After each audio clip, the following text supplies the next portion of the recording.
the government reach out to the economy? Is the question that's dominating the headlines at the moment. Rahul. Let's for a moment deal with two very important numbers.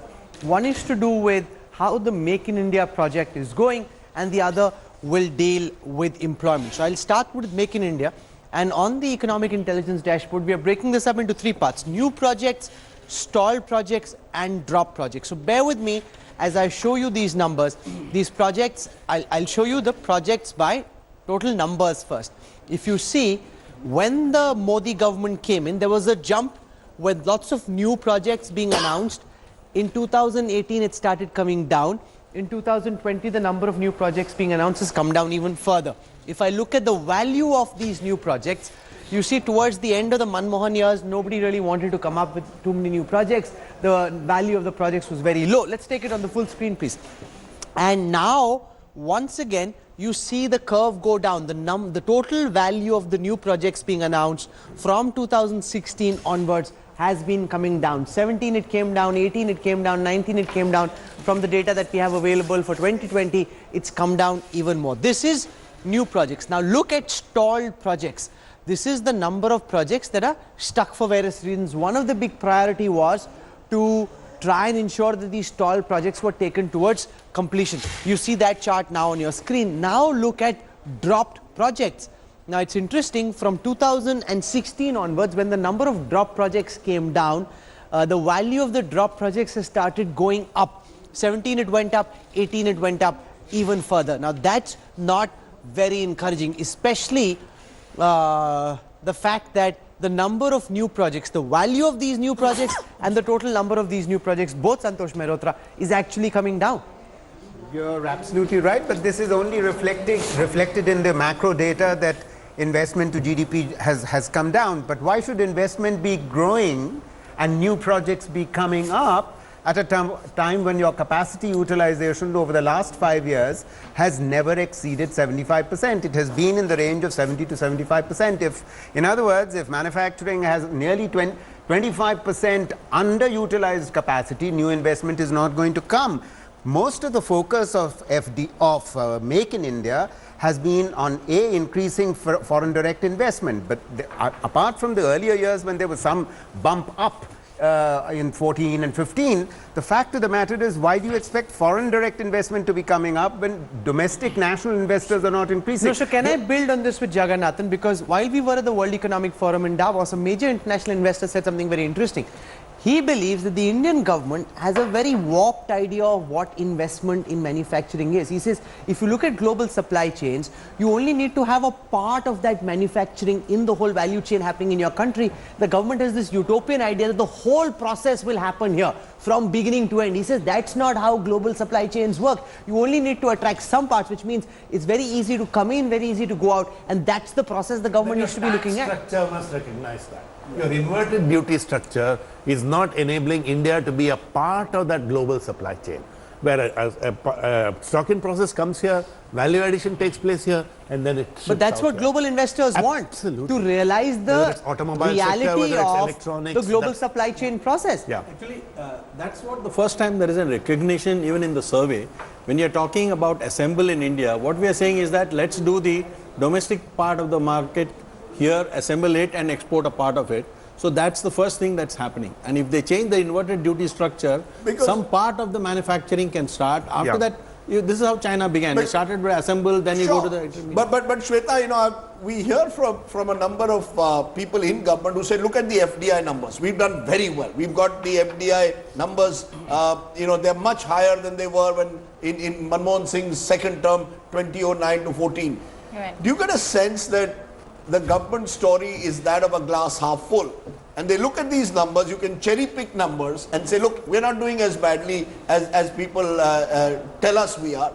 Or is it that they are hiding some of the other numbers or masking the numbers, which should also tell the story of many of these projects actually not taking off? Maharashtra is a good example. MOUs are signed every time there's Invest Maharashtra. How many of those actually result in concrete projects on the ground? Actually, their record is much better than the other states. We are Most a bit- other states, We are a bit better Yes. since you're also now an adopted Yeah. Maharashtrian. So, no, I'm born, brought, bred, But look at the buttered. number of states that hold these sort of investor summits. At the end of the day, very little is actually coming Can I in. show that In data, terms of Rajdeep? greenfield investments, so when government puts out this data, you have to see that it's not really greenfield investments that are coming in. So it's FDI money that comes in and comes out of the country very quickly. How much of that is actually setting up capacities in the country? It's not as much. Rahul, you want to show the data? Let's just look at the. Let him look at the data. Rahul, Yes. one point I want to make on this. This is the total relic of the old foreign exchange crisis days. Yes. Yeah, my friend Jerry Rao used to say, in India, whenever we use the word foreign exchange, we always say precious foreign exchange. As if human lives are not precious, as if anything else is not precious. Always they say precious. So we had to monitor the foreign exchange reserves. We had to monitor FDI. Yesterday we discussed this in your program, Rahul. The key number to monitor is investments to GDP ratio. FDI is only one portion of the GDP ratio. When domestic investment is crashing down, what is the use if one small FDI is there?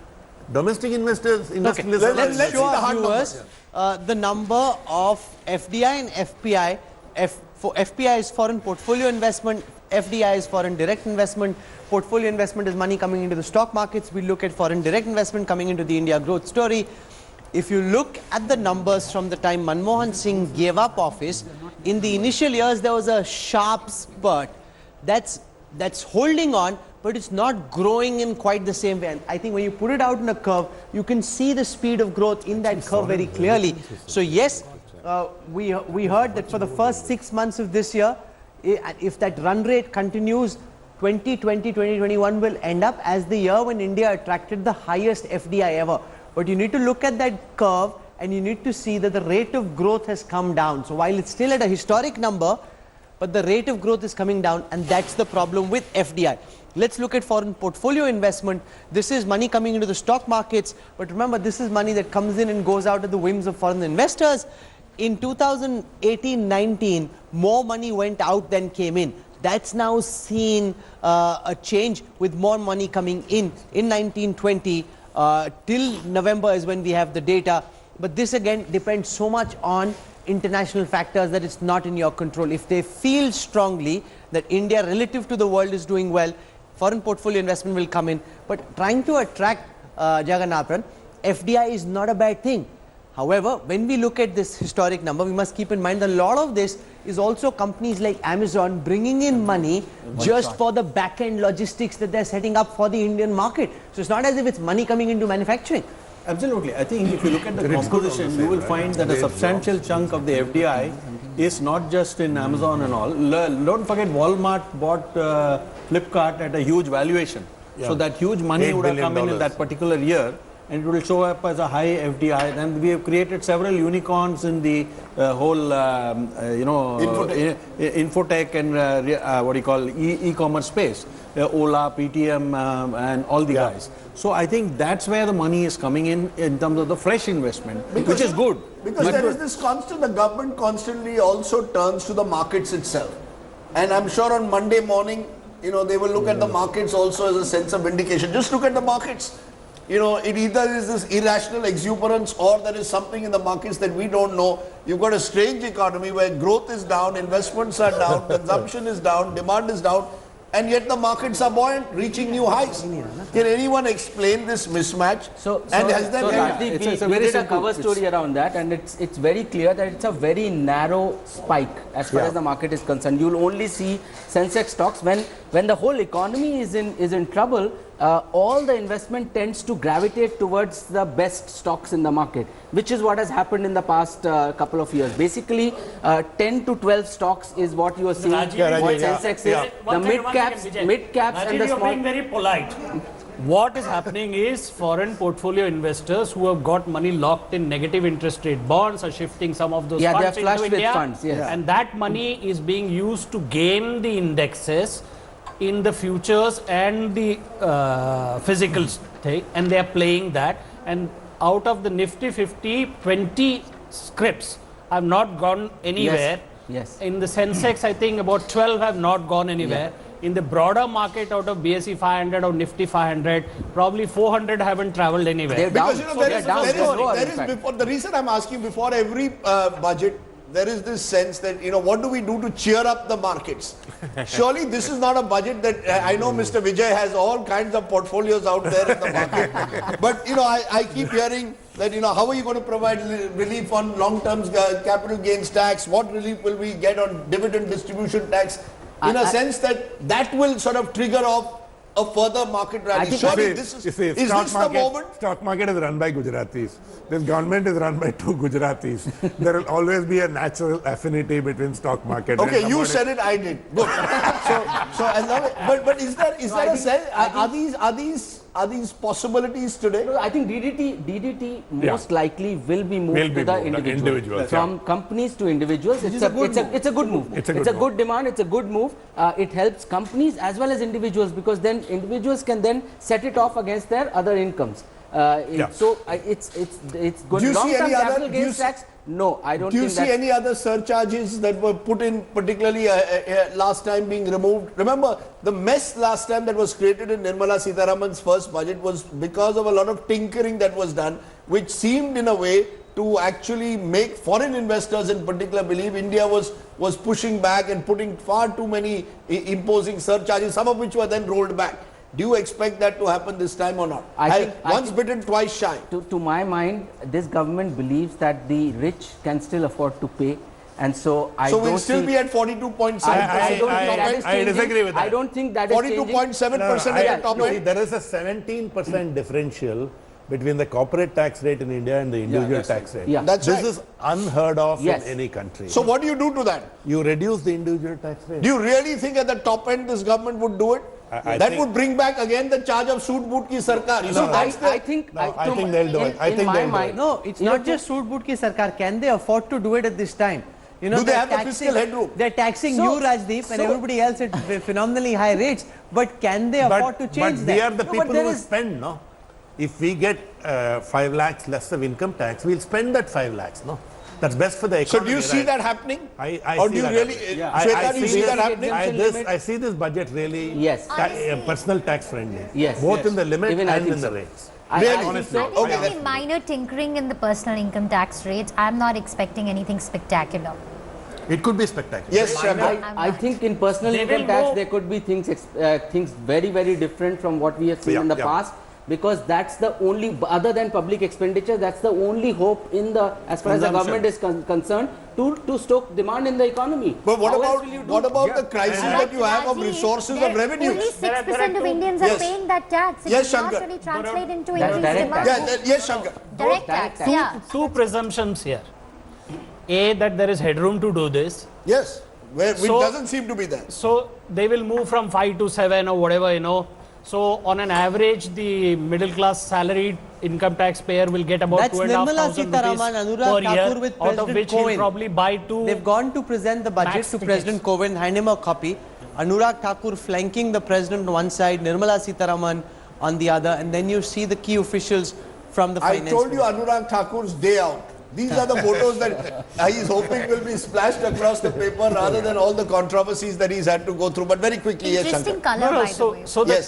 thing to remember is that the guys who can genuinely stir the economy and revive it, consumption, are totally at the bottom of the pyramid. So any Yeah. concessions made to the agri-rural economy may give you something. Yeah. The urban economy is not, nobody who's getting their money in their pocket are going to spend because of the uncertainty. Consumption is about desire and ability. I don't think And there confidence. is ability is the issue. It is the desire. So we still stay at 42.7% at the top and I think there's 25% enough- corporate tax. There's enough data to point out. There's That's enough a data to huge point out. mismatch. And corporate There tax is is enough not headroom. translated. No, see, I into- think- You think there's headroom? I This think government has headroom at the top to rationalize taxes? Absolutely. I think the point is this year they are not going to worry about the fiscal deficit. Yeah. Even I Okay. think so, yeah. So they will let it slide quite a bit. Yes. And with some tinkering by off-balance borrowing and all that. And then next give year, us an honest and number next year, of what the fiscal deficit is? And next year you are going You're to get a very expecting too big much. bonanza if you sell BPCL and get rid of Air India and all. All that will reduce things. So I think See, this year, when there is a fire, you don't worry about whether you have enough water to bathe tomorrow. So you're going to say, let me use all the water I have to put out the fire. So he's not going to bother about the fiscal deficit. He is going to cut the top tax rate for personal income tax. He may not reduce surcharges. That's the best news I've heard since morning. Yes. No, Kumar, you now know suddenly- something that you seem to know something that we Now don't know. suddenly Rajdeep thinks it's not such a bad budget. No, this is all speculation. You see, when Jaggi says this with the confidence of running Swarajya, I get maybe Swarajya knows something that we don't. You know, that's the sense I get. But truly, you know, middle class was the one segment of the economy which was totally neglected in the Piyush Goyal budget and the Nirmala Sitharaman budget. And I think this budget is for the middle class. Has to be for the middle class. Remember also, this budget comes on the eve of an election in Delhi, which is a week away. And I heard from one of the political managers of the parties that one of the things that the opposition or the non-BJP opposition is worried, if the Prime Minister comes with something that really enthuses the middle class. Because Delhi is known to be a city where the last 5 days do make a difference to middle class voting patterns. Will he come up with something that give the middle class a sense that, you know, Modi hamare saath hai? I do think this is about the middle class. Also I do today- think this budget is one about more the thing. middle class. This is about the middle class. There's one more thing. I think there could be either in this budget or the next an additional dollop of Pradhan Mantri Kisan Samman, because if you want to boost consumption, you have to from put money in the 6,000. They hands of haven't farmers. even paid the money Yeah. to the present Kisan, through the present Kisan Samman Yojana. they've It's got a reached- budget. Because it they reached- finally figured out how many were duplicated, how many. What is it about? Still 61% or something? Still, It's, still I think, well about- below what it was meant to be. It's somewhere close to 3 crore people who are getting So it I as have that opposed data. to I can 8 show you crore. that data on our screen right now. I That's think the so good they thing can about. easily give another round. Let's look at the Kisan Samman. Okay, let me Yojana find it. data. Okay, just give me half a second. Here is Yeah, there are Jai much lesser who Kisan, are and this is so in the first installment. Can we have this on our screen right now? In the first installment, 8.2 crore farmers were paid. In the second installment, 7.5 crore farmers were paid. In the 2.9. third installment, 6.1 crore farmers were paid. In the fourth installment, which is till November, till the 19th of January 2020, 2.9 crore farmers have been paid. So it's actually coming down. We'll And the build on reason, this. and the, Huge and the problem of reason, duplication. No, yeah, no, it's not just duplication. It's also the fact that the initial money was just given out without even the verification and Aadhaar. So we There take was a an very election- quick there break. was That was an election year. There was an election to be won Correct. in April, May. They won the election. You address the farmers' concerns in terms of putting immediate cash in their pockets. What about the great Indian middle class, which I presume everyone on this table except for Mr. Vijay really represents? He's in the 5 crore plus category. We'll come into that later. Let's take a break. Come back with much more. Hi everyone, Preeti Chaudhary here. Hope you like this video. For latest news and analysis, like and subscribe to the India Today YouTube channel. And don't forget to press the bell icon to stay updated. Thank you for watching.